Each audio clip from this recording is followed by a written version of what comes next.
Diesel और petrol के बढ़ते हुए दाम को भी उस दिन स्पेसिफिकली हाईलाइट करते हुए 15 मार्च के कार्यक्रम होंगे।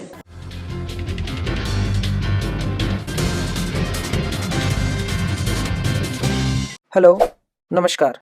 मैं आपके साथ सर्वेश कुमार। TRTI टीवी पर आपका स्वागत है। तो चलिए शुरू करते हैं। आज के मीटिंग के जो प्रधान जी रहे बूटा सिंह बुर्जगिल जी पंजाब से, मैं हूँ कविता कुरगंटी कर्नाटका से, डॉक्टर आशीष मित्तल है उत्तर प्रदेश से, और जसबीर जी है हरियाणा से, जसबीर भट्टी जी।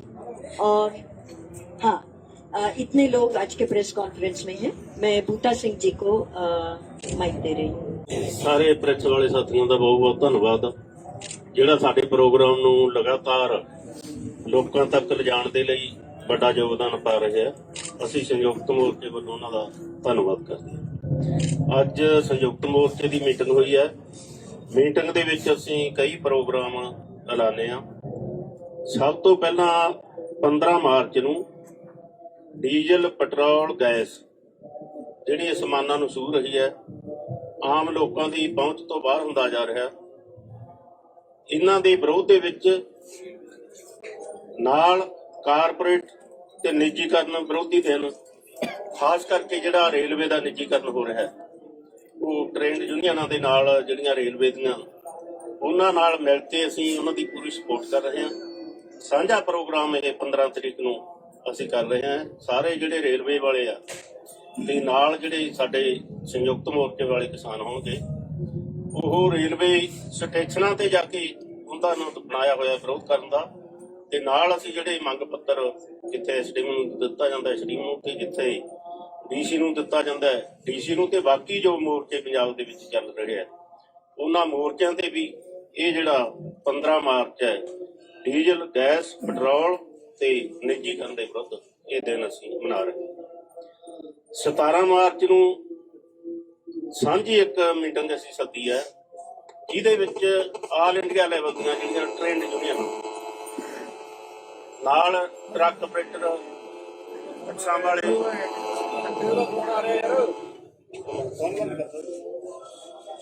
17 ਤਰੀਕ ਨੂੰ ਆਲ ਇੰਡੀਆ ਲੈਵਲ ਦੀ ਟ੍ਰੇਡ ਯੂਨੀਅਨਾਂ ਦੀ ਮੀਟਿੰਗ ਬੁਲਾਈ ਆ ਅਸੀਂ। ਨਾਲ ਉਹਨਾਂ ਦੇ ਜਿਹੜੇ ਕਾਰਪੋਰੇਟ ਟਰਾਂਸਪੋਰਟਰ ਹੈ, ਟਰੱਕ ਆਪਰੇਟਰ ਹੈ ਪੂਰੇ ਇੰਡੀਆ ਲੈਵਲ ਦੇ, ਬੱਸਾਂ ਵਾਲੇ ਆ, ਉਹਨਾਂ ਨੂੰ ਵੀ ਅਸੀਂ ਸੱਦਾ ਦਿੱਤਾ ਤਾਂ ਕਿ ਅਸੀਂ ਭਾਰਤ ਬੰਦ ਕਰਨ ਦਾ ਫੈਸਲਾ ਲੈਣਾ ਹੈ। ਉਹ ਕਨਵੈਨਸ਼ਨ ਅਸੀਂ ਸਿੰਘੂ ਬਾਰਡਰ ਤੇ ਕਰਾਂਗੇ 17 ਤਰੀਕ ਨੂੰ। ਸਾਰਿਆਂ ਨੂੰ, ਕੋਈ ਵੀ ਜਥੇਬੰਦੀ ਬਾਹਰ ਨਹੀਂ ਰਹੂਗੀ ਉਹਦੇ ਵਿੱਚੋਂ। ਸਾਰਿਆਂ ਨੂੰ ਪਤਾ ਲੱਗ ਚੁੱਕਾ ਹੈ ਕਿ ਇਹ ਸਿਰਫ ਤੇ ਸਿਰਫ ਕਿਸਾਨ ਮੋਰਚਾ ਨਾ ਰਹਿ ਕੇ ਇਹ ਜਨ ਮੋਰਚਾ ਬਣ ਚੁੱਕਾ ਹੈ, ਜਨ ਅੰਦੋਲਨ ਬਣ ਚੁੱਕਾ ਹੈ। ਇਸ ਲਈ ਅਸੀਂ ਸਾਰੇ ਉਹ ਜਨ ਅੰਦੋਲਨ ਨੂੰ ਇਹਦੇ ਵਿੱਚ ਸ਼ਾਮਲ ਕਰਨ ਦੇ ਲਈ ਇਹ ਮੀਟਿੰਗ ਅਸੀਂ ਬੁਲਾਈ ਹੈ 17 ਤਰੀਕ।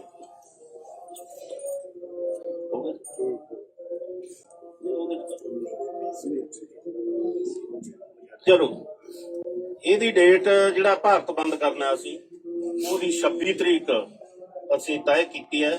ਉਹਨਾਂ ਦੂਸਰਿਆਂ ਨੂੰ ਸ਼ਾਮਲ ਕਰ ਲਾਂਗੇ। 26 ਤਰੀਕ ਅਸੀਂ ਇਸ ਲਈ ਤੈਅ ਕੀਤੀ ਹੈ ਕਿ 26 ਤਰੀਕ ਨੂੰ ਦਿੱਲੀ ਦੇ ਬਾਰਡਰਾਂ ਤੇ ਆਇਆ ਨੂੰ ਸਾਨੂੰ ਪੂਰੇ 4 ਮਹੀਨੇ ਹੋ ਜਾਣਗੇ। ਉਹ 4 ਮਹੀਨੇ ਵਾਲਾ ਦਿਨ ਹੈ ਜਿਹੜਾ, ਉਸ ਦਿਨ ਤੇ ਭਾਰਤ ਬੰਦ ਦੀ ਕਾਲ ਦਿੱਤੀ ਹੈ। ਮੁਕੰਮਲ ਬੰਦ ਹੋਊਗਾ, ਸਵੇਰ ਤੋਂ ਲੈ ਕੇ ਸ਼ਾਮ ਤੱਕ ਕੁਝ ਵੀ ਨਹੀਂ ਚੱਲੂਗਾ, ਨਾ ਸੜਕਾਂ ਤੇ ਚੱਲੂਗਾ, ਨਾ ਰੇਲਵੇ ਟਰੈਕ ਤੇ ਚੱਲੂਗਾ, ਨਾ ਕੋਈ ਇਹੋ ਜਿਹਾ ਅਦਾਰਾ ਜਿਹੜਾ ਖੁੱਲਾ ਰਹੂਗਾ। ਮੁਕੰਮਲ ਬੰਦ ਹੋਊਗਾ, ਸ਼ਾਂਤਮਈ ਹੋਊਗਾ ਜਿਹੜਾ 26 ਤਰੀਕ ਦਾ। ਉਦੋਂ ਅੱਗੇ 19 ਮਾਰਚ ਨੂੰ ਅਸੀਂ ਮੰਡੀ ਬਚਾਓ, ਖੇਤੀ ਬਚਾਓ ਤੇ ਮੁਜ਼ਾਹਰਾ ਲਹਿਰ ਦੇ ਸ਼ਹੀਦਾਂ ਨੂੰ, ਜਿਹੜਾ ਪੰਜਾਬ ਦੇ ਵਿੱਚ ਇੱਕ ਮੁਜ਼ਾਹਰਾ ਲਹਿਰ ਚੱਲੀ, ਅੱਗੇ ਪਿੰਡ ਕਿਸ਼ਨਗੜ੍ਹ ਦੇ ਵਿੱਚ ਉਹ ਮੁਜ਼ਾਹਰਾ ਲਹਿਰ ਦਾ ਅਸੀਂ ਦਿਨ ਮਨਾਉਣੇ ਆ। ਉਹ ਵੀ ਅਸੀਂ ਫੈਸਲਾ ਕੀਤਾ ਕਿ ਐਤਕੀ ਬਾਰਡਰਾਂ ਦੇ ਉੱਪਰ ਹੀ ਮੁਜ਼ਾਹਰਾ ਲਹਿਰ ਦਾ ਜਿਹੜਾ ਦਿਨ ਆ ਉਹ ਮਨਾਇਆ ਜਾਊਗਾ। ਮੰਡੀ ਬਚਾਓ ਦੇ ਨਾਲ ਜਿਹੜਾ ਹੁਣੇ ਇਹਨਾਂ ਨੇ ਫੈਸਲਾ ਲਿਆ FCI ਨੇ ਕਿ ਜਿਹੜੇ ਕਿਸਾਨ ਦੇ ਕੋਲੇ ਮਾਲਕੀ ਜ਼ਮੀਨ ਦੇ ਕਾਗਜ਼ ਹੋਣਗੇ ਉਹਨਾਂ ਤੋਂ ਹੀ ਅੱਗੇ ਕਣਕ ਦੀ ਖਰੀਦ ਕੀਤੀ ਜਾਊਗੀ। ਜਿਨ੍ਹਾਂ ਕੋਲੇ ਨਹੀਂ ਹੋਣਗੇ ਉਹ ਕਾਗਜ਼ਾਤ, ਜਮਾਬੰਦੀ ਨਹੀਂ ਹੋਊਗੀ, ਗਿਰਦਾਵਰੀਆਂ ਨਹੀਂ ਹੋਣਗੀਆਂ, ਉਹਨਾਂ ਦੀ ਫਸਲ ਨਹੀਂ ਖਰੀਦੀ ਜਾਊਗੀ। ਅਸੀਂ ਸਮਝਦੇ ਹਾਂ ਕਿ ਇਹ ਜਿਹੜੇ ਤਿੰਨੇ ਕਾਲੇ ਕਾਨੂੰਨ ਬਣਾਏ ਆ, ਇਹਨਾਂ ਕਾਨੂੰਨਾਂ ਦਾ ਹੀ ਹਿੱਸਾ ਹੈ ਕਿ ਕਿਹੜੇ ਢੰਗ ਨਾਲ ਉਹ ਕਣਕ ਦੀ ਖਰੀਦ ਤੋਂ ਪਿੱਛੇ ਹਟਣਾ ਹੈ। ਪੰਜਾਬ ਦੇ ਵਿੱਚ ਬਹੁਤ ਸਾਰੇ, ਹਰਿਆਣੇ ਦੇ ਵਿੱਚ ਬਹੁਤ ਸਾਰੇ ਜਿਹੜੇ ਲੋਕ ਹੈ ਜਿਹੜੇ ਜ਼ਮੀਨਾਂ ਦੇ ਮਾਲਕ ਨਹੀਂ, ਠੇਕੇ ਉੱਪਰ ਲੈ ਕੇ ਉਹ ਖੇਤੀ ਕਰਦੇ ਆ, ਤੇ ਉਹ ਜਿਹੜੇ ਠੇਕੇ ਵਾਲੇ ਲੋਕ ਨੇ ਉਹ ਮਤਲਬ ਬਾਹਰਲੀਆਂ ਕੰਟਰੀਆਂ ਦੇ ਵਿੱਚ ਬੈਠੇ ਨੇ ਤੇ ਉਹਨਾਂ ਦੀਆਂ ਜ਼ਮੀਨਾਂ ਤੇ ਖੇਤੀ ਅਸੀਂ ਕਰਦੇ ਆ। ਇਹਦਾ ਮਤਲਬ ਇਹ ਹੋਊਗਾ ਕਿ ਸਾਡੇ ਪਾਸ ਉਹ ਕਾਗਜ਼ਾਤ ਨਹੀਂ ਹੋਣਗੇ ਤੇ ਸਾਡੀ ਜਿਹੜੀ ਫਸਲ ਹੈ ਉਹ ਨਹੀਂ ਮਤਲਬ ਖਰੀਦੀ ਜਾਊਗੀ। ਇਹ ਵੀ ਇਸ ਕਰਕੇ ਅਸੀਂ ਜਿਹੜਾ ਇਹ ਖੇਤੀ ਬਚਾਓ ਮੰਡੀ ਬਚਾਓ ਮੁਜ਼ਾਹਰਾ ਲਹਿਰ ਦੇ ਸ਼ਹੀਦਾਂ ਦਾ 19 ਮਾਰਚ ਉਹਨਾਂ ਨੂੰ ਅਸੀਂ ਸਮਰਪਿਤ ਕੀਤਾ। 19 ਮਾਰਚ ਨੂੰ ਜਿਹੜਾ ਮੈਂ ਪਹਿਲਾਂ ਬੋਲ ਚੁੱਕਿਆ ਕਿ ਉਸ ਢੰਗ ਦੇ ਨਾਲ ਅਸੀਂ ਐਸਡੀਮਾ ਨੂੰ ਮੰਗ ਪੱਤਰ ਦੇ ਕੇ ਤੇ ਇੱਥੇ ਜਿਹੜਾ ਮੁਜ਼ਾਹਰਾ ਲਹਿਰ ਦੇ ਸ਼ਹੀਦਾਂ ਨੂੰ ਸ਼ਰਧਾਂਜਲੀ ਭੇਟ ਕਰਕੇ ਇਹ ਦਿਨ ਮਨਾਵਾਂਗੇ। 23 ਮਾਰਚ ਨੂੰ ਅਸੀਂ ਸਾਰੇ ਜਾਣਦੇ ਹਾਂ ਸ਼ਹੀਦ ਆਜਮ ਭਗਤ ਸਿੰਘ, ਜਿਨ੍ਹਾਂ ਨੇ ਕਾਰਪੋਰੇਟ ਘਰਾਣਿਆਂ ਦੇ ਵਿਰੋਧ ਦੇ ਵਿੱਚ ਕਾਰਪੋਰੇਟਾਂ ਨੂੰ ਭਜਾਓ ਤੇ ਦੇਸ਼ ਨੂੰ ਆਜ਼ਾਦ ਕਰਾਓ, ਅੰਗਰੇਜ਼ਾਂ ਨੂੰ ਭਜਾਓ ਦਾ ਸੱਦਾ ਦਿੱਤਾ ਔਰ ਉਹਨਾਂ ਨੇ ਫਾਂਸੀ ਦਾ ਰਸਾ ਜਿਹੜਾ ਚੁੰਮਿਆ। ਉਸ ਦਿਨ ਤੇ ਰਾਜਗੁਰੂ ਸੁਖਦੇਵ, ਸਰਦਾਰ ਭਗਤ ਸਿੰਘ, ਉਹਨਾਂ ਦਾ ਸ਼ਹੀਦੀ ਦਿਹਾੜਾ ਸੀ, ਉਹ ਵੀ ਬਾਰਡਰਾਂ ਦੇ ਉੱਪਰ ਹੀ ਬਣਾਉਣ ਦਾ ਫੈਸਲਾ ਕੀਤਾ। ਅਸੀਂ ਸੱਦਾ ਦੇਵਾਂਗੇ ਸਾਰੇ ਹਰਿਆਣੇ ਦੇ, ਭਾਰਤ ਦੇ, ਪੰਜਾਬ ਦੇ ਜਿਹੜੇ ਨੌਜਵਾਨ ਕਿ ਉਹ ਯੂਥ ਸਾਰੇ ਦਾ ਸਾਰਾ ਉਹੀ ਪੱਗ ਜੋ ਭਗਤ ਸਿੰਘ ਦੇ ਬੰਨੀ ਸੀ ਉਹ ਪੱਗਾਂ ਬੰਨ ਕੇ ਦਿੱਲੀ ਵੱਲ ਨੂੰ ਵੀਰਾਂ ਕੱਤਣ ਤੇ ਉਹਨਾਂ ਦਾ ਜਿਹੜਾ ਸ਼ਹੀਦੀ ਦਿਹਾੜਾ ਉਹ ਇਹਨਾਂ ਬਾਰਡਰਾਂ ਦੇ ਉੱਪਰ ਹੀ ਮਨਾਇਆ ਜਾਵੇ। ਉਸ ਤੋਂ ਅੱਗੇ ਹੋਲੇ ਮਹੱਲੇ ਦਾ ਸੀ ਇੱਕ ਏਜੰਡਾ ਸਾਡੇ ਕੋਲੇ ਆਇਆ। ਪੰਜਾਬ ਦੀਆਂ 32 ਜਥੇਬੰਦੀਆਂ ਦੀ ਮੀਟਿੰਗ ਦੇ ਵਿੱਚ ਅਸੀਂ ਉਹ ਜਿਹੜਾ ਫੈਸਲਾ ਕਰਾਂਗੇ। ਅੱਜ ਦੀ ਮੀਟਿੰਗ ਦੇ ਵਿੱਚ ਇਹ ਜਿਹੜੇ ਪ੍ਰੋਗਰਾਮ ਹੈ ਇਹਨਾਂ ਦਾ ਅਸੀਂ ਐਲਾਨ ਕਰਦੇ ਹਾਂ ਤੇ ਨਾਲ ਜਿਹੜਾ ਮੋਰਚਾ ਸਾਡਾ ਚੱਲ ਰਿਹਾ ਹੈ ਜਿਉਂ ਦੀ ਤਿਉਂ ਚੱਲੂਗਾ। ਬੇਸ਼ੱਕ ਉਹ ਹਾੜੀ ਦਾ ਸੀਜ਼ਨ ਹੋਵੇ, ਬੇਸ਼ੱਕ ਉਹ ਗਰਮੀ ਦਾ ਸੀਜ਼ਨ ਹੋਵੇ, ਅਸੀਂ ਪੂਰੀ ਉਹਦੀ ਬਿਆਨਤਬੰਦੀ ਕਰ ਲਈ ਹੈ। ਤੇ ਨਾਲ ਜੋ 5 ਸਟੇਟਾਂ ਦੇ ਵਿੱਚ ਚੋਣਾਂ ਹੋ ਰਹੀਆਂ ਉਹਨਾਂ ਚੋਣਾਂ ਦੇ ਵਿੱਚ ਜੋ ਸੰਯੁਕਤ ਮੋਰਚੇ ਨੇ ਸੱਦਾ ਦਿੱਤਾ ਕਿ ਬੀਜੇਪੀ ਨੂੰ ਸਬਕ ਸਿਖਾਓ, ਉਹ ਸਾਡੇ ਸੰਯੁਕਤ ਮੋਰਚੇ ਦੇ ਜਿਹੜੇ ਲੀਡਰ ਸਾਹਿਬਾਨ ਹੈ ਉਹ ਵੱਖ-ਵੱਖ ਸਟੇਟਾਂ ਦੇ ਵਿੱਚ ਰਵਾਨਾ ਹੋ ਚੁੱਕੇ ਆ। ਉਹ ਪ੍ਰਚਾਰ ਆਪਦਾ ਚੋਣਾਂ ਦਾ ਕਰਨਗੇ, ਅਸੀਂ ਪ੍ਰਚਾਰ ਸਾਡਾ ਸੰਯੁਕਤ ਮੋਰਚੇ ਦਾ ਉਹਨਾਂ ਕਿਸਾਨਾਂ ਤੱਕ ਲੈ ਕੇ ਜਾਵਾਂਗੇ ਕਿ ਇਹ ਕਿਸਾਨਾਂ ਨੂੰ ਕਿਵੇਂ ਗਮਰਾਹ ਕਰ ਰਹੇ ਆ, ਕਿਵੇਂ ਜ਼ਮੀਨਾਂ ਹਥਿਆ ਰਹੇ ਆ, ਕਿਵੇਂ ਖੇਤੀ ਖੋਹ ਰਹੇ ਆ ਤੇ ਕਿਵੇਂ ਹਰਾਸਮੈਂਟ ਕਿਸਾਨਾਂ ਦੀ ਹੋ ਰਹੀ ਹੈ ਤੇ ਨਾਲ ਰਿਪਰੈਸ਼ਨ ਹੈ ਜਿਹੜਾ ਝੂਠੇ ਕੇਸ ਬਣਾ ਕੇ ਇਰਾਦਾ ਕਤਲ ਦੇ ਜੇਲ੍ਹਾਂ ਦੇ ਵਿੱਚ ਡੱਕੇ ਹੋਏ ਆ ਤੇ ਉਹ ਰਿਪਰੈਸ਼ਨ ਹੈ ਜਿਹੜਾ ਉਹ ਵੀ ਅਸੀਂ ਸਾਰੇ ਭਾਰਤ ਦੇ ਵਿੱਚੋਂ 5 ਸਟੇਟਾਂ ਦੇ ਵਿੱਚ ਲੈ ਕੇ ਜਾਵਾਂਗੇ। ਇਹਦਾ ਜਿਹੜਾ ਚਿਹਰਾ ਹੈ ਬੀਜੇਪੀ ਸਰਕਾਰ ਦਾ ਕਿਸਾਨ ਵਿਰੋਧੀ ਚਿਹਰਾ ਉਹ ਅਸੀਂ ਲੋਕਾਂ ਦੇ ਵਿੱਚ ਜਾ ਕੇ ਆਪਣੀਆਂ ਸਟੇਜਾਂ ਤੋਂ ਕਿਸੇ ਦੀ ਪਾਰਟੀ ਦੀ ਸਪੋਰਟ ਦੇ ਵਿੱਚ ਨਹੀਂ ਜਾਵਾਂਗੇ, ਕਿਸੇ ਨੂੰ ਵੋਟ ਦੇਣ ਨੂੰ ਨਹੀਂ ਕਹਾਂਗੇ, ਸਿਰਫ ਇੱਕੋ ਹੀ ਗੱਲ ਕਹਾਂਗੇ ਕਿ किसान विरोधी जी बीजेपी है इन्हू सबक सिखाओ। अज की मीटिंग दी साडे ये प्रोग्राम 15 तारीख को 15 मार्च को ट्रेड यूनियंस के साथ पिछले प्रेस कॉन्फ्रेंस में ही एक प्रोग्राम डिक्लेयर किया गया था कि एंटी कॉर्पोरेटाइजेशन एंटी प्राइवेटाइजेशन दिन बना के उसके प्रतिरोध में वो दिन मनाया जाएगा। तो डीजल और पेट्रोल के बढ़ते हुए दाम को भी उस दिन स्पेसिफिकली हाईलाइट करते हुए 15 मार्च के कार्यक्रम होंगे। क्या कार्यक्रम है? रेलवे स्टेशन के बाहर जो ट्रेड यूनियंस वालों के धरने जो प्लान्ड है उसके साथ साथ हम भी खड़े होंगे किसान यूनियंस। वो प्रोग्राम ऑलरेडी अनाउंस हो चुका है। डेमोन्स्ट्रेशंस मेनली धरने होंगे। SDMDC को ज्ञापन दे दिया जाएगा और 19 तारीख को दो अलग अलग इश्यूज बट इंटरकनेक्टेड इश्यूज उसको लेके 19 का दिन मार्क किया जाएगा। एक है खेती बचाओ मंडी बचाओ, जो खास करके FCI के ऊपर जो वीकनिंग वाला अटैक हो रहा है और पंजाब में और बाकी राज्यों में भी, हरियाणा में पिछले साल शुरू हुआ था पंजीकरण कराना। This is directly related to landless tenants को क्या खतरे हैं आगे जाके प्रोक्योरमेंट रेजिम में, वो हाईलाइट करते हुए मुजारा लहर का शहादत जो हुआ था उसी दिन, ये दोनों दे आर कनेक्टेड, वो हाईलाइट करते हुए 19 तारीख को मंडियों के पास भी धरने वो सब होंगे और ये देश भर में होगा। और उसके बाद 23 को जो शहीद दिवस है, उस शहीद दिवस में जैसे आपने पिछले दिनों में देखा, केएमपी ब्लॉकेट के लिए रिस्पांस देखा, जब महिला दिवस का हमने ये कॉल दिया था कि महिलाएं आए ये मोर्चों के प्रोटेस्ट साइट्स पे, आपने देखा हजारों की संख्या में कैसे आए हैं। ऐसे ही शहीद दिवस पे हमारा कॉल है कि देश के युवा ये प्रोटेस्ट साइट्स पे पहुंचे। वो है 23 तारीख का। और 26 तारीख को ऑल ओवर इंडिया, वो हाँ, शहीद दिवस तो ऑल ओवर इंडिया होगा, जैसे 19 का भी ऑल ओवर इंडिया है। 26 को है भारत बंद सुबह से शाम तक, और उस भारत बंद का प्रिपरेशन में हम 27 मार्च को एक इंटरनल मीटिंग भी करेंगे। कई सारे 17 मार्च को अलग अलग यूनियंस के साथ, ट्रांसपोर्टर्स एसोसिएशंस के साथ, अलग अलग लोगों के साथ, और 28 को होली के दिन ये 3 कानून को जलाया जाएगा। ये है कार्यक्रम। मैं वहां से माइक घुमाऊं प्रधान जी। साथियों, हमने बहुत विस्तार से मूल्यांकन किया कि आंदोलन की क्या स्थिति है। हम समझते हैं कि आंदोलन का किसानों का गुस्सा इन सवालों पर बढ़ रहा है।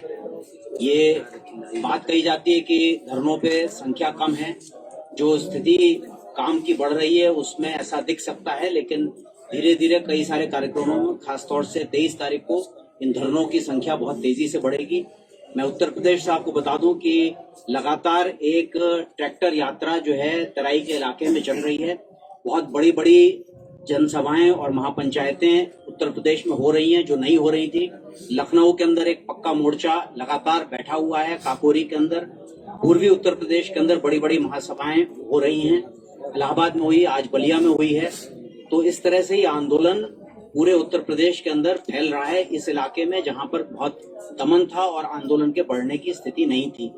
ये बात प्रतिबद्धता के साथ हम कह सकते हैं कि किसानों का गुस्सा तीनों कानून को वापस कराने, बिजली बिल का सवाल तेजी से बढ़ा है पेट्रोल डीजल रसोई गैस के साथ, और टोल का जो वसूली ज्यादा तेजी से की जा रही है, दुगना रेट ले लिया जाता है और ऑटोमेटिकली फास्टैग से कट जाता है। ये एक सवाल हमारे प्रचार का बड़ा सवाल होगा और हम देश भर में टोल फ्री करने की तरफ बढ़ेंगे।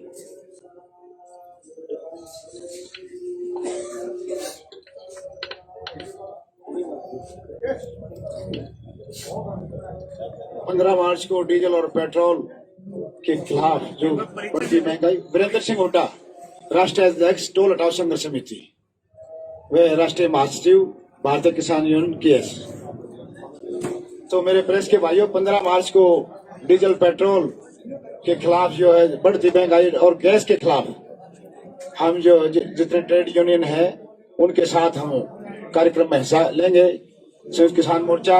और 17 मार्च को हमारी सांझ एक मीटिंग होगी यहाँ ट्रेड यूनियन और व्यापार मंडल के साथ।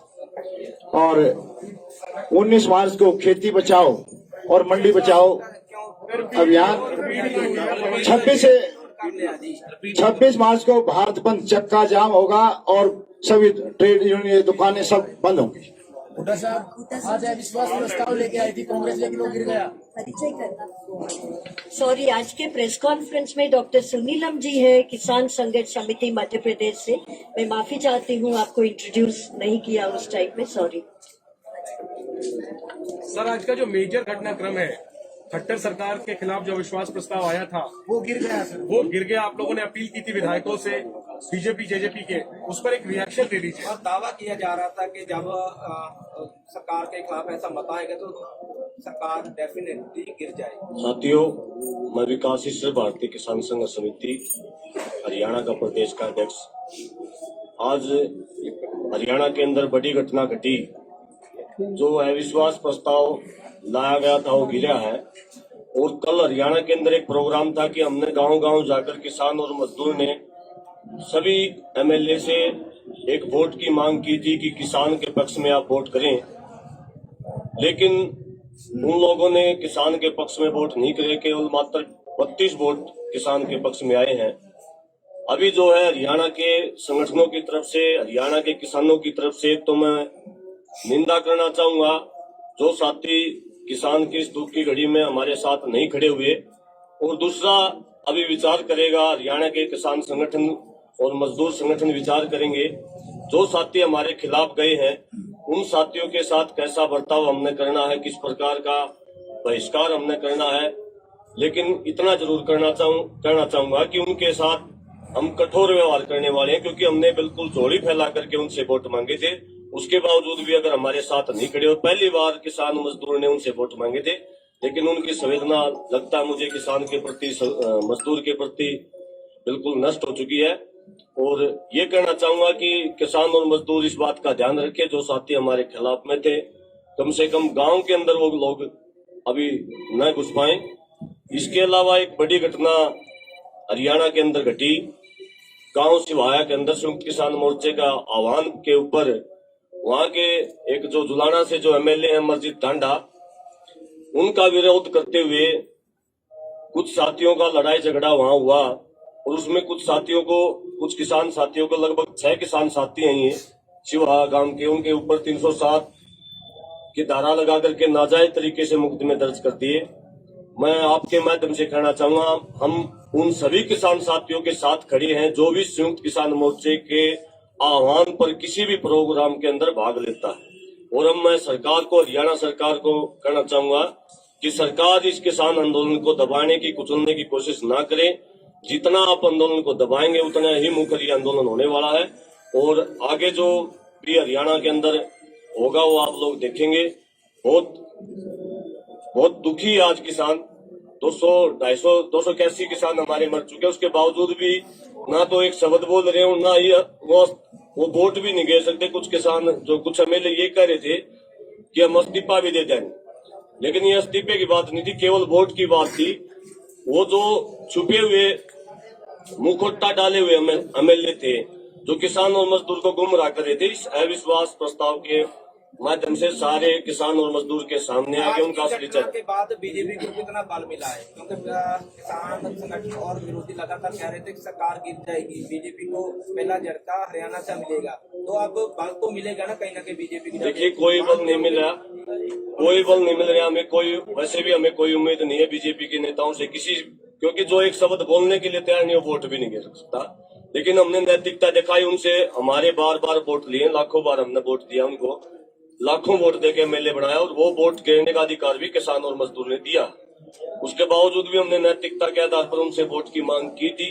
वो अगर वोट वो नहीं देते तो उनकी नैतिकता के आधार पर उनको, वैसे भी ये लोकतंत्र नाम की चीज बची नहीं, नैतिकता के आधार पर वैसे भी वो हमें तो मारी ओढ़ के तो एमएलए रहे, कोई मजबूती नहीं। आपने कहा कि आप चोरी फैलाकर उनसे बात की कि हमें वोट दो, उन्होंने आपकी बात नहीं मानी। क्या किसान जत्थेबंदियों की हार माना जाए इसे?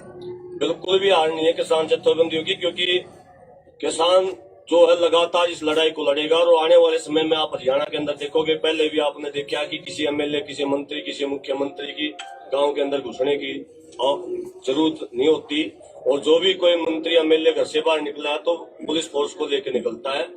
किसान जत्थेबंदियां पूरी मजबूती के साथ लड़ रही हैं, विशेषकर हरियाणा में। जो भी जेजेपी और बीजेपी का विधायक, जो अब कुछ विधायकों के हमें उम्मीद थी कि वो शायद इस्तीफा देंगे या वोट देंगे, लेकिन वो भी सामने आ गए।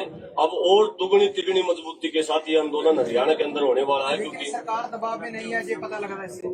हाँ जी, सरकार दबाव में देखो, सरकार नहीं है तो सरकार नहीं है, सरकार थोड़ी है ये तो लोकतंत्र की बिल्कुल, यहाँ तो हत्या हो चुकी है। सरकार होती तो 307 के मुकदमे बन दे के घर बैठे हैं, सरकार नहीं है। लेकिन ये मैं कहना चाहूंगा कि सरकार नाम की चीज नहीं है, संविधान नाम की चीज नहीं है। किसान अपनी लड़ाई को मजबूती के साथ लड़ेगा, और हरियाणा में 4 गुना मजबूती के साथ किसान अब कल से इस लड़ाई को 4 गुना मजबूती के साथ लड़ेगा।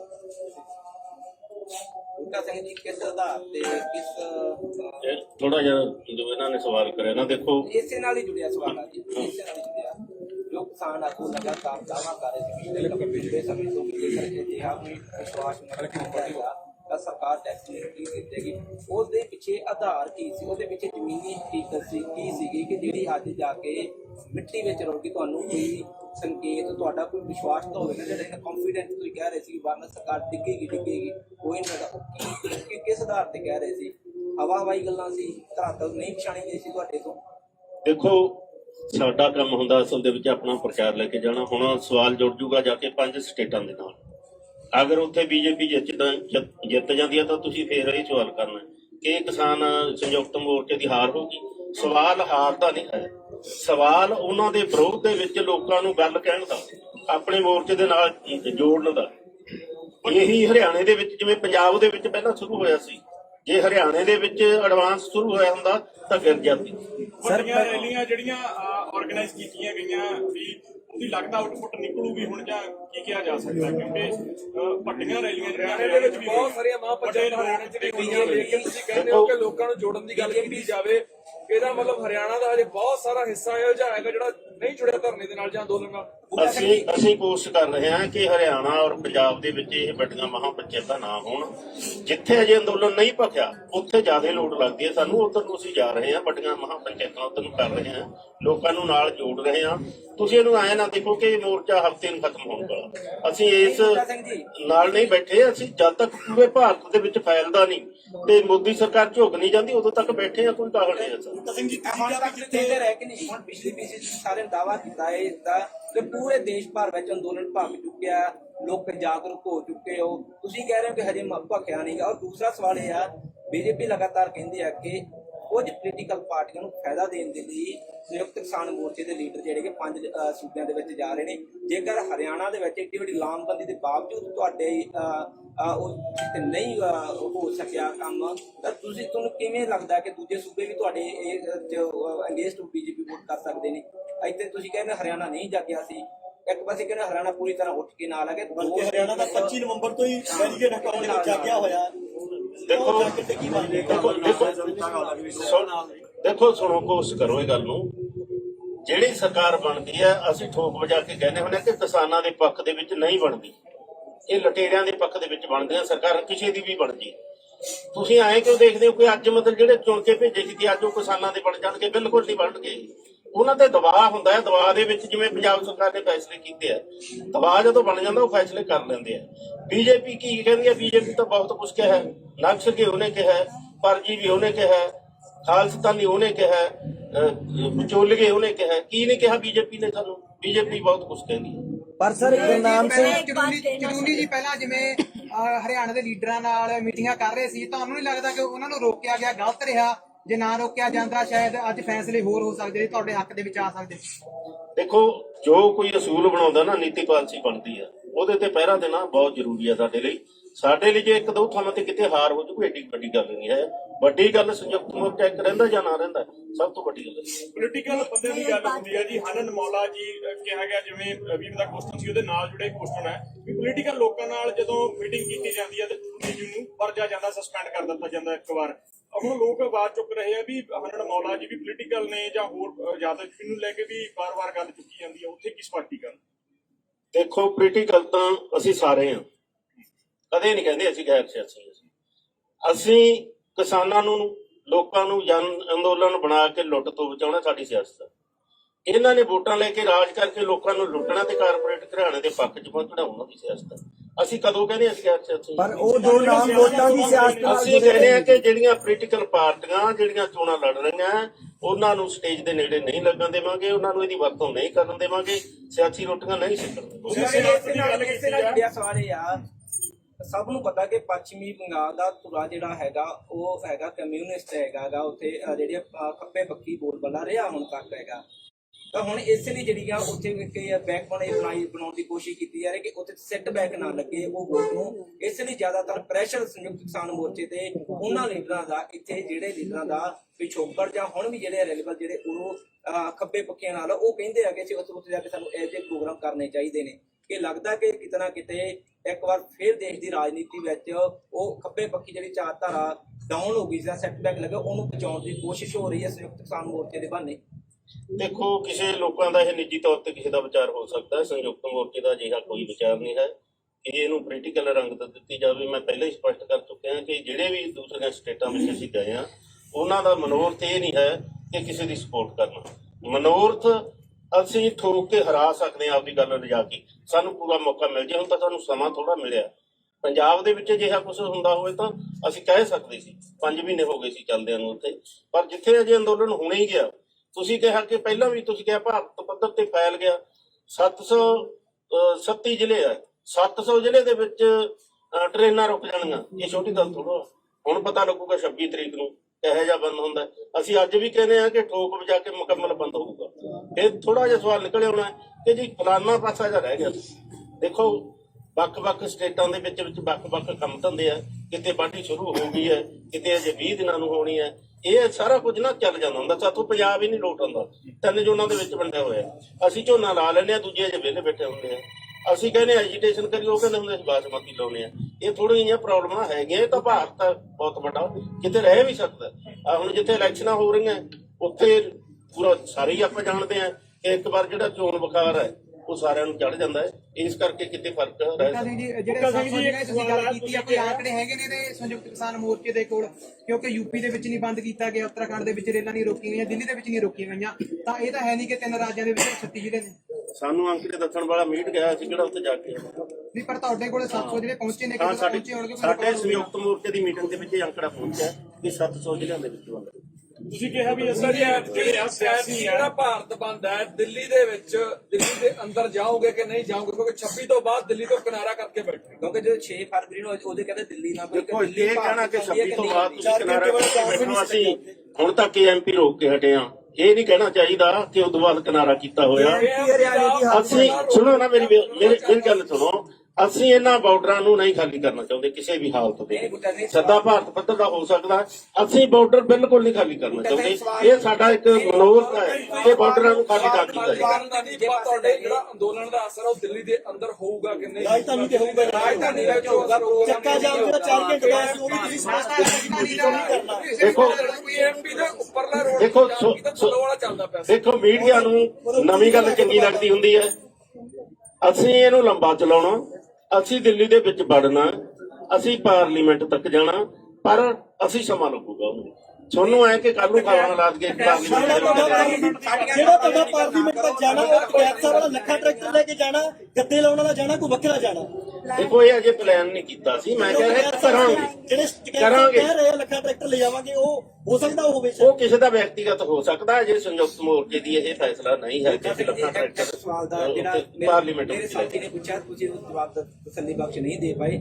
ਸਾਡਾ ਸਵਾਲ ਹੈ ਕਿ 6 ਜਦੋਂ ਟ੍ਰੇਨਾਂ ਰੋਕੀਆਂ ਗਈਆਂ, 6 ਮਾਰਚ ਨੂੰ 19 ਫਰਵਰੀ ਪੂਰਾ ਪ੍ਰੋਗਰਾਮ ਦਿੱਤਾ ਗਿਆ। ਦਿੱਲੀ ਦੇ ਵਿੱਚ ਇਸ ਤਰ੍ਹਾਂ ਕੋਈ ਨਹੀਂ ਸੀਗਾ। ਚੱਕਾ ਜਾਮ ਦਾ ਕੀਤਾ ਦਿੱਲੀ ਦੇ ਵਿੱਚ ਜੇ ਕੋਈ। ਤੁਸੀਂ ਰਾਜਧਾਨੀ ਦਿੱਲੀ ਨੂੰ ਭਾਰਤ ਦੇ ਹਿੱਸੇ 'ਚ ਮੰਨਦੇ ਹੋ ਕਿ ਨਹੀਂ? ਕਿਉਂਕਿ ਉੱਥੇ ਪ੍ਰੋਗਰਾਮ ਕਿਉਂ, ਜੇ ਪੂਰੇ ਭਾਰਤ 'ਚ ਕਿੰਨੇ ਪੂਰਾ ਪ੍ਰੋਗਰਾਮ, ਫਿਰ ਦਿੱਲੀ ਕਿਉਂ ਛੱਡ ਦਿੰਦੇ ਹੋ?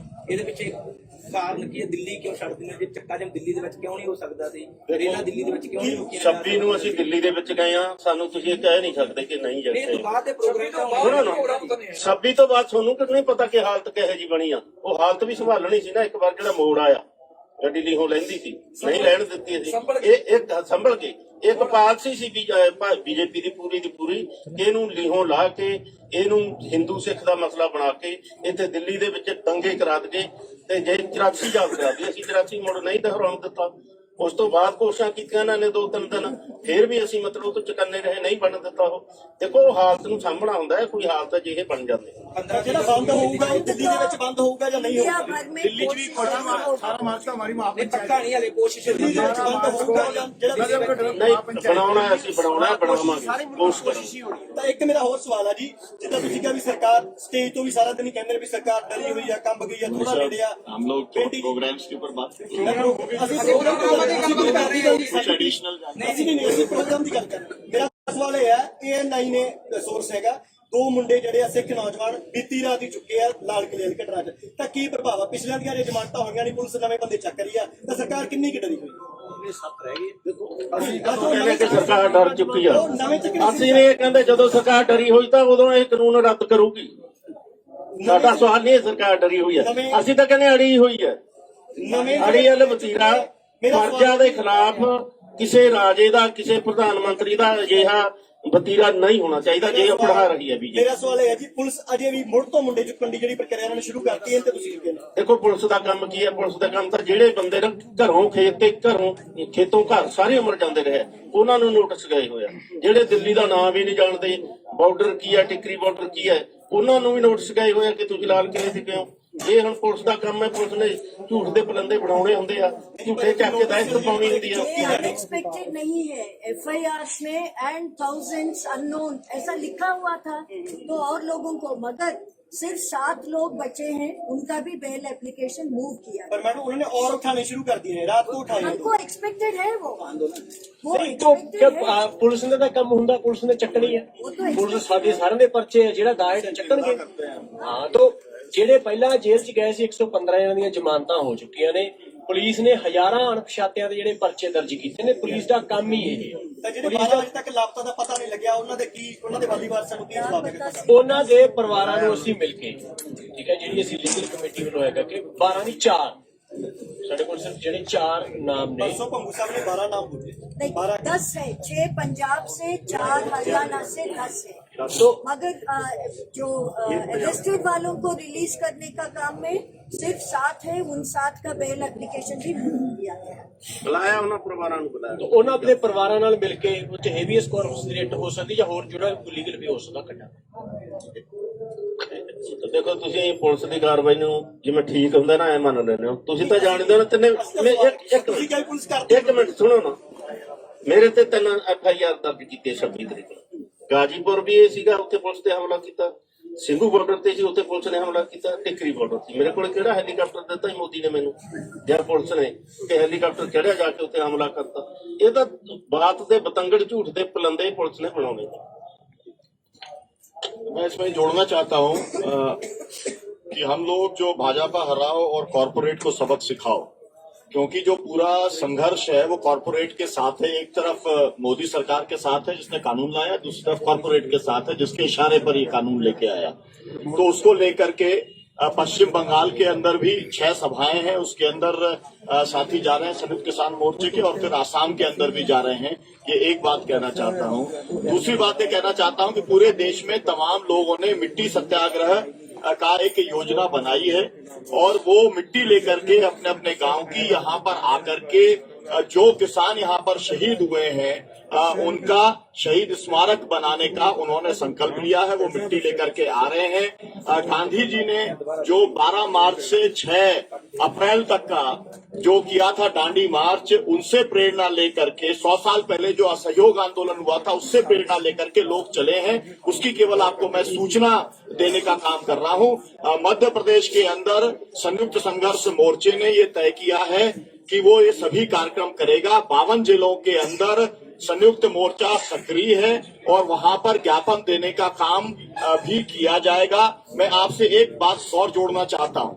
आप नोट करिए कि 11 करोड़ टन सरकार ने कहा कि अनाज का उत्पादन है गेहूं का, और उसमें से केवल 4.5 करोड़ टन ही वो समर्थन मूल्य पे खरीदेंगे, जिसका मतलब ये है कि बाकी वो नहीं खरीदेंगे और वो पूरी लूट होगी। हम उस लूट का विरोध करते हैं। और ये जो आपको बताया गया कि हम मंडी बचाओ खेती बचाओ को लेके ज्ञापन देंगे, तो उसके अंदर मुख्य बात यह है, जैसे मध्य प्रदेश के अंदर अब तक जो पंजीयन हो गए, पंजीयन का काम बंद हो गया, लेकिन केवल 40% किसानों का पंजीयन हुआ है जिन्होंने गेहूं का उत्पादन किया। बाकी का पंजीयन इसलिए नहीं किया कि सर्वर डाउन था और उनका जो नक्शा खसरा था उसके साथ में जुड़ाव नहीं हो पाया। ये राजस्व विभाग की जिम्मेदारी है कि वो पंजीयन करे पूरे देश के किसानों की और सबका समर्थन मूल्य के ऊपर खरीद हो। ये बात कहना चाहता। ਕਾਫੀ ਸਮਾਂ ਹੋ ਗਿਆ, ਅਸੀਂ ਵੀ ਜਾਣਾ ਟਿਕਰੀ ਬਾਰਡਰ ਤੇ। ਸਾਰਿਆਂ ਦਾ ਬਹੁਤ ਬਹੁਤ ਧੰਨਵਾਦ ਕਰਦੇ ਹਾਂ ਤੇ ਪ੍ਰੈਸ ਕਾਨਫਰੰਸ ਸਮਾਪਤ। ਸਵਾਲ ਹੈ ਜੀ, ਦੇਖਣ ਵਾਲਾ ਜੀ, ਕਿ ਕਾਲਾ ਬਰਾੜ ਨਾਂ ਦੇ ਵਿਅਕਤੀ ਤੇ ਹਮਲਾ ਹੋਇਆ ਜੀ ਤੁਹਾਡੇ ਪਿੰਡ 'ਚ, ਤੁਹਾਡੇ ਤੇ ਐਲੀਗੇਸ਼ਨ ਲਾ ਰਿਹਾ ਜੀ, ਕੀ ਉਹਦੇ ਬਾਰੇ ਸਪਸ਼ਟ ਕਰ। ਉਹ ਬੰਦਾ ਮਾਨਸਿਕ ਤੌਰ ਤੇ ਥੋੜਾ ਪਰੇਸ਼ਾਨ ਆ। ਪਿੰਡ ਜਿਹੜਾ ਕਿਸੇ ਨਾਲ ਝਗੜਾ ਹੋਇਆ ਉਹਦੇ 'ਚ ਉਹ ਹੋਰ ਬੰਦੇ ਦਾ ਨਾਮ ਲੈ ਰਿਹਾ, ਹਸਪੀਟਲ 'ਚ ਹੋਰ ਦਾ ਨਾਮ ਲੈ ਰਿਹਾ, FIR ਕਿਸੇ ਹੋਰ ਤੇ ਕਰਵਾ ਰਿਹਾ। ਇੱਥੇ ਤਿੰਨੋਂ ਚੀਜ਼ਾਂ ਤੁਸੀਂ ਵੈਰੀਫਾਈ ਕਰ ਲਓ। ਲੋਕ ਕਹਿ ਰਹੇ ਤੁਹਾਡਾ ਪੁਰਾਣਾ ਸਾਥੀ ਉਹ ਚੈਨਲ ਤੇ ਮੈਂ ਮਾਨਹਾਨੀ ਦਾ ਕੇਸ ਕਰੂੰਗਾ, ਉਹਨੂੰ ਖਿੱਚੂੰਗਾ। ਬਿਲਕੁਲ ਬਿਲਕੁਲ ਕੁਫਰ ਤੋਲਿਆ ਉਸ ਚੈਨਲ ਨੇ, ਉਹ ਚ ਕੋਈ ਸੱਚਾਈ ਨਹੀਂ ਹੈ। 3 ਤਰ੍ਹਾਂ ਦੇ ਬਿਆਨ ਦਿੰਦਾ, ਤਿੰਨੋਂ ਚੀਜ਼ਾਂ ਔਨ ਰਿਕਾਰਡ ਨੇ। ਜਦੋਂ ਅਦਾਲਤ ਚ ਉਹਨੂੰ ਘੜੀਸੂਗਾ ਤੁਸੀਂ ਦੇਖ ਲਿਓ। ਪਰ ਕੀ ਉਹ ਬੰਦਾ ਸੱਚਮੁੱਚ ਤੁਹਾਡੇ ਲਿੰਕ ਵਾਲਾ ਪੁਰਾਣਾ ਸੰਬੰਧ ਤਾਂ ਤੁਹਾਡੇ ਨਾਲ? ਨਹੀਂ ਜੀ, ਨਹੀਂ। ਤੁਹਾਨੂੰ ਉਹ ਜਾਣਦਾ ਜੀ, ਤੁਹਾਡੀ ਜਥੇਬੰਦੀ ਦਾ ਜੀ? ਨਹੀਂ ਜੀ, ਨਹੀਂ। ਉਹ ਪਿਛਲੇ 5 ਸਾਲਾਂ ਤੋਂ ਆਮ ਆਦਮੀ ਪਾਰਟੀ ਨਾਲ ਰਿਹਾ। 2015 ਦੇ ਵਿੱਚ ਕੋਈ ਘਟਨਾ ਵਾਪਰੀ ਸੀ ਬਰਜਿੰਦਰਾ ਕਾਲਜ ਦੇ ਵਿੱਚ, ਜਿਸ ਚ ਕੋਈ 20 ਲੱਖ ਜਾਂ 25 ਲੱਖ ਦੇ ਵਿੱਚ ਕੋਈ ਰਾਜੀਨਾਮਾ ਕਰਾਉਣ ਦੀ ਗੱਲਬਾਤ ਹੋਈ ਹੋਵੇ? ਕੋਈ 3.5 ਲੱਖ ਰੁਪਏ ਤੁਹਾਡੇ ਕੋਲੇ ਗਿਆ? ਕਾਫੀ ਕੁਝ ਤੁਹਾਡੇ ਬਾਰੇ ਦੱਸ ਦਿਓ। ਨਹੀਂ ਜੀ, ਨਹੀਂ, ਏਦਾਂ ਦੀ ਕੋਈ ਗੱਲ ਨਹੀਂ ਹੋਈ। ਬਰਜਿੰਦਰਾ ਕਾਲ ਲੜਾਈ ਹੋਈ, ਉਹਨਾਂ ਲੱਖਾਂ ਦਾ ਰਾਜੀਨਾਮਾ ਕਰਨਾ ਤੇ ਪੈਸੇ ਲੈ ਲਏ ਉਹਨਾਂ ਤੋਂ। ਦੇਖੋ ਕਹਿੰਦੇ ਦੀਪ ਸਿੰਘ ਵਿਅਕਤੀਗਤ ਐਲੀਗੇਸ਼ਨ ਇਸ ਕਾਨਫਰੰਸ ਦੇ ਵਿੱਚ ਨਾ ਲਾਈਏ ਆਪਾਂ, ਇਹ ਵੱਖਰਾ ਮਾਮਲਾ। ਬੂਟਾ ਸਿੰਘ ਜੀ, ਲੰਗਰਾਂ ਦੇ ਵਿੱਚ ਜਿਹੜੀ ਰਸਦ ਆ ਉਹ ਲੋਕੀ ਜਾਂ ਤਾਂ ਕਾਰ ਸੇਵਾ ਨਾਲ ਚੱਲ ਰਹੀ ਆ, ਜਾਂ ਫਿਰ ਲੋਕੀ ਜਿਹੜੇ ਪਿੰਡਾਂ ਚੋਂ ਫੰਡ ਇਕੱਠਾ ਦਾ ਉਹਦੇ ਨਾਲ ਚੱਲ ਰਹੀ ਆ। ਬਹੁਤ ਸਾਰੇ ਲੰਗਰ ਵਾਲੇ ਇਹ ਕਹਿੰਦੇ ਨੇ ਕਿ ਸਾਡੇ ਕੋਲੇ ਕੋਈ ਸੰਯੁਕਤ ਮੋਰਚੇ ਵੱਲੋਂ ਜਿਹੜੀ ਮਦਦ ਆ ਉਹ ਨਹੀਂ ਆ ਰਹੀ। ਦੇਖੋ, ਪਹਿਲੀ ਗੱਲ ਤਾਂ ਅਸੀਂ ਇਹ ਕੋਈ ਫੈਸਲਾ ਨਹੀਂ ਕੀਤਾ ਕਿ ਜਿਹੜੇ ਲੰਗਰ ਦੀ ਸੇਵਾ ਹੈ ਸੰਯੁਕਤ ਮੋਰਚਾ ਚਲਾਊਗਾ। ਸਾਰਿਆਂ ਨੂੰ ਰਾਸ਼ਨ ਇਕੱਠਾ ਕਰਨ ਨੂੰ ਕਿਹਾ ਵਾ, 6-6 ਮਹੀਨਿਆਂ ਦਾ ਰਾਸ਼ਨ ਇਕੱਠਾ ਕਰਨ ਲਈ ਕਿਹਾ। ਟਰਾਲੀਆਂ ਭਰੀਆਂ ਪਈਆਂ, ਕਿਸੇ ਕੋਲੇ ਤੋੜਾ ਨਹੀਂ। ਜੇ ਕੋਲੇ ਤੋੜਾ ਹੋਇਆ ਅਸੀਂ ਆਪਣੇ ਲੰਗਰਾਂ ਦੇ ਵਿੱਚੋਂ ਦੇਵਾਂਗੇ, ਕੋਈ ਤੋੜਾ ਨਹੀਂ ਹੈ। ਇਹ ਇੱਕਾ ਦੁੱਕਾ ਕੋਈ ਕਰਨਾ ਹੁੰਦਾ। ਉਹਨਾਂ ਨੇ ਉੱਥੇ ਕਿਹਾ ਸੀ ਕਿ ਜਿਹੜੀ ਟਰਾਲੀ ਦੇ ਵਿੱਚ ਆਉਣ ਵਾਲੇ ਦਿਨਾਂ ਜਿਹੜੀ ਦਿੱਕਤਾਂ ਹੋਣਗੀਆਂ ਉਹ ਅਸੀਂ ਪੂਰੀਆਂ ਕਰਾਂਗੇ। ਦੇਖੋ, ਪਿੰਡ ਇਕਾਈਆਂ ਸਾਡੀਆਂ, ਬਲਾਕ ਇਕਾਈਆਂ, ਡਿਸਟ੍ਰਿਕਟ ਇਕਾਈਆਂ ਤੇ ਪੰਜਾਬ ਦੀਆਂ ਬੋਰਡ ਦੇ ਮਤਲਬ ਸਟੇਟ ਬੋਰਡ ਜਿਹੜੀਆਂ ਪਿੰਡ ਇਕਾਈਆਂ, ਉਹਨਾਂ ਦੀ ਡਿਊਟੀ ਇਹ ਹੈ ਕਿ ਰਾਸ਼ਨ ਇਕੱਠਾ ਕਰਨਾ, ਜਦੋਂ ਮੁੱਕ ਗਿਆ ਦੁਬਾਰਾ ਇਕੱਠਾ ਕਰਨਾ। ਅਜਿਹੀ ਕੋਈ ਨਹੀਂ ਹੈ ਜਿਹੜਾ ਤੁਸੀਂ ਆ ਕਹਿ ਰਹੇ ਹੋ ਕਿ ਸੰਯੁਕਤ ਮੋਰਚਾ ਨਾ ਹੋਵੇ। ਇੱਕ ਆਖਰੀ ਸਵਾਲ, KMP ਜਾਣਕੀ ਆ ਰਹੇ ਜੀ, ਕਿਸਾਨਾਂ ਨੇ ਫਸਲ ਵੀ ਆਪਣੀ ਸਾਂਭਣੀ ਹੈਗੀ, ਕੋਈ ਰਣਨੀਤੀ ਬਣਾਈ ਹੈ ਵੀ ਇੱਥੇ ਵੀ ਘੱਟ ਨਾ ਕਰੇ ਤੇ ਕਿਸਾਨ ਵਿੱਚ ਆਪਣੀ ਫਸਲ ਵੀ ਸਾਂਭੇ? ਦੇਖੋ, ਮੈਂ ਪਹਿਲਾਂ ਬਤਾ ਚੁੱਕਿਆ ਇਹ ਗੱਲ ਕਿ ਹਾੜੀ ਦਾ ਸੀਜ਼ਨ ਆਉਂਦਾ, ਸਾਨੂੰ ਪਤਾ, ਅਸੀਂ ਸਾਰੇ ਜ਼ਿਮੀਂਦਾਰਾਂ ਸਾਰਿਆਂ ਦੀ ਕਣਕ ਬੀਜੀ ਹੋਈ ਹੈ। 1 ਹਫ਼ਤੇ ਤੋਂ ਵੱਧ ਸੀਜ਼ਨ ਨਹੀਂ ਹੈ। ਇੱਕ ਹਫ਼ਤੇ ਦੀ ਮਤਲਬ ਜਿਹੜੀ ਸ਼ਿਫਟ ਬਣਾਈ ਹੋਈ ਹੈ ਸਾਰੇ ਪਿੰਡਾਂ ਦੇ ਵਿੱਚ, 10 ਬੰਦੇ, ਕਿਸੇ ਪਿੰਡ ਚੋਂ 20 ਬੰਦੇ, ਕਿਸੇ ਚੋਂ 50 ਬੰਦੇ, ਉਹ ਆਉਂਦੇ ਆ, ਹਫ਼ਤਾ ਲਾ ਕੇ ਜਾਂਦੇ, ਦੂਜੇ ਮੁੜ ਜਾਂਦੇ। ਕੋਈ ਪ੍ਰੋਬਲਮ ਨਹੀਂ, ਨੋ ਪ੍ਰੋਬਲਮ, ਨਾ ਟਰੈਕਟਰਾਂ ਦੀ, ਨਾ ਟਰਾਲੀਆਂ ਦੀ। ਕੋਈ ਫਰਕ ਨਹੀਂ ਪੈਂਦਾ। ਇੱਕ ਪਿੰਡ ਦੇ ਵਿੱਚੋਂ 2 ਟਰੈਕਟਰ ਇੱਥੇ ਖੜੇ ਆ, ਉਹ ਪਿੰਡ ਵਾਲਿਆਂ ਨੇ ਜ਼ਿੰਮੇਵਾਰੀ ਚੱਕੀ ਹੈ ਕਿ ਜੇ ਮੋਦੀ ਸਰਕਾਰ ਨੇ ਇਹਨਾਂ ਨੇ ਅੱਗ ਲਾਤੀ, ਅਸੀਂ ਪਿੰਡ ਇਹਨਾਂ ਨੂੰ ਸਾਂਝੇ ਇਕੱਠੇ ਕਰਕੇ ਦੇਵਾਂਗੇ। ਬੂਟਾ ਸਿੰਘ ਜੀ, ਐਡੇ ਫੈਸਲੇ ਲਏ ਕਿਸਾਨ ਆਗੂ ਸਰਕਾਰ ਤੇ ਦਬਾਅ ਬਣਾਉਣ ਦੀ ਜਿਹੜੀ ਕੋਸ਼ਿਸ਼ ਕਰ ਰਹੇ ਨੇ, ਹਨਾ, ਜਿਵੇਂ ਤੁਸੀਂ ਕਹਿ ਰਹੇ ਹੋ ਕਿ ਰਾਜਾਂ ਦੇ ਵਿੱਚ ਅਸੀਂ ਜਾ ਰਹੇ ਹਾਂ, ਕਈ ਰਣਨੀਤੀਆਂ ਤੁਸੀਂ ਵਰਤ ਰਹੇ ਹੋ, ਪਰ ਹਜੇ ਵੀ ਦੋਨੇ ਜਿਹੜੀਆਂ ਸਟੇਜਾਂ ਨੇ ਉਹਨਾਂ ਦੇ ਗੱਭੇ ਜਿਹੜਾ ਰਾਹ ਬੰਦ ਕੀਤਾ ਗਿਆ ਹੈ ਤਾਂ ਕਿਸਾਨ ਆਗੂ ਉਹ ਨਹੀਂ ਖੁਲਾ ਸਕੇ। ਅਸੀਂ ਤਾਂ ਖਿਲਾਉਣਾ ਨਹੀਂ ਚਾਹੁੰਦੇ ਅਜੇ ਰਾਹ ਕੋਈ। ਉਹਦੇ ਕਰਕੇ ਦਿੱਕਤ ਬੜੀ ਨਹੀਂ, ਬਿਲਕੁਲ ਨਹੀਂ। ਜਿੱਦਾਂ ਖੋਲਣਾ ਹੋਇਆ ਅਸੀਂ ਕਹਾਂਗੇ ਵੀ ਹੁਣ ਇਹਨੂੰ ਖੋਲ ਦਿਓ, ਹੀ ਅਸੀਂ ਖੋਲਾਂਗੇ। ਬੂਟਾ ਜੀ, ਆਖਰੀ ਸਵਾਲ ਲੈ ਲਿਓ। ਆਖਰੀ ਸਵਾਲ ਦੀ ਹਿੰਦੂ ਦੇ ਵਿੱਚ ਸਟੇਟਮੈਂਟ ਲੱਗੀ ਹੋਈ ਆ, ਡਾਕਟਰ ਦਰਸ਼ਨਪਾਲ ਦੇ ਹਵਾਲੇ ਤੋਂ ਕੋਟ ਕੀਤਾ ਗਿਆ। ਉਹਨਾਂ ਨੇ ਕਿਹਾ ਗਿਆ ਕਿ ਅਸੀਂ ਥੋੜਾ ਜਿਹਾ ਨਰਮੀ ਨਾਲ ਵੀ ਸੋਚ ਸਕਦੇ ਹਾਂ। ਸੰਭਾਵਨਾ ਕੀ ਦੇਖਦੇ ਹੋ ਕਿ ਕਦੋਂ ਮੀਟਿੰਗ ਹੋ ਸਕਦੀ ਆ ਨਰਮ? MSP ਨੂੰ ਲੈ ਕੇ ਵੀ ਉੱਥੇ ਕਿਹਾ ਗਿਆ ਵਿਚਾਰ ਸਪਸ਼ਟ ਰੂਪ ਚ ਕਹੀ ਸੀ ਕਿ ਜਿਵੇਂ ਦੇ ਖਿਲਾਫ ਜਸਵੀਰ ਭਾਟੀ ਜੀ ਵੀ ਬੈਠੇ ਮੋਰਚੇ ਦਾ, ਸੁਣੋ ਮੇਰੀ ਗੱਲ, ਸੰਯੁਕਤ ਮੋਰਚੇ ਦਾ ਦ੍ਰਿੜ ਫੈਸਲਾ ਹੈ 3 ਕਾਨੂੰਨ ਰੱਦ ਕਰਾਉਣੇ, MSP ਵਾਲਾ ਕਾਨੂੰਨ ਨਵਾਂ ਬਣਵਾਉਣਾ। ਇਦੋਂ ਪਿੱਛੇ हटना संयुक्त मोर्चे का कोई मामला नहीं है। इसी के साथ अगर आप इस वीडियो को फेसबुक पर देख रहे हैं तो पेज को जरूर लाइक करें। अगर आप इस वीडियो को यूट्यूब पे देख रहे हैं तो हमारे इस चैनल को सब्सक्राइब करें। साथ ही लगे बेल आइकन को भी दबाएं ताकि हर नोटिफिकेशन आप तक जल्द से जल्द पहुंच सके। हमारे साथ जुड़े रहने के लिए आपका तहे दिल से धन्यवाद। Thank you.